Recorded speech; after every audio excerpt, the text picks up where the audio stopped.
مونږ دلته دوه عدده لرو او غواړو دا دواړه عدده سره جمع کړو. زمونږ لومړنی عدد 322 ده. 322 322 په دې معنی چې یعنې درې د سلیزو په خانه کې دې خوا که وګورو زمونږ هره یوه دا لویه مربع ځان کې نورې کوچنۍ مربع لري. په دې معنی چې زمونږ دغه درې مربع 300 دي. 300 دوه هم د لسیزو په خانه کې یعنې دوه دانې لسه او و هم د یویزو په خانه کې دا هم و دانې یویز او د سره غواړم 251 جمع کړم. 251 یعنې 2 دا 200 دا د سلیزو په خانه کې دی. 50 5 دانې لسه 5 دانې لسیزه یا لسه او یو هم د یویزو په خانه کې یو هم یو دانه یو. غواړم دا دواړه سره جمع کړم.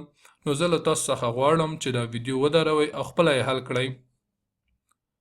نو راځئ چې اوس یې په ګډه سره حل کړو.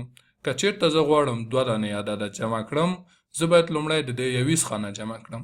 و دانې مې لرل هغه سره یو نور جمع کوم. و جمع یو مساوي کېږي له اتو سره. دا و دانې مې لرل او هغه سره مې دا یو دانه جمع که. څو سول؟ 8 دانې. بالا یویز نه د لسیزو خانه جمع کوم. 2 جمع 15 یعنې 2 دانې لس جمع 15 دانې لس. 2 جمع 15 مساوي کېږي له 2 سره. 2 جمع 15 مساوي له 2 سره. دا 2 دانې د لسو ګروپونه مې لرل. دا 15 نور مې ورسره جمع کړل. 1 2 3 4 5 6 7 ټول څو دانې لسه سول؟ ټول 2 دانې لسه سول. بالا لسیزو راځو د سلیزو خانه جمع کوم.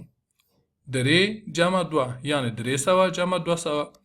دا 3 ګروپه د لسو مې لرل هغه سره مې دا 2 نور د لسو ګروپونه جمع کړل.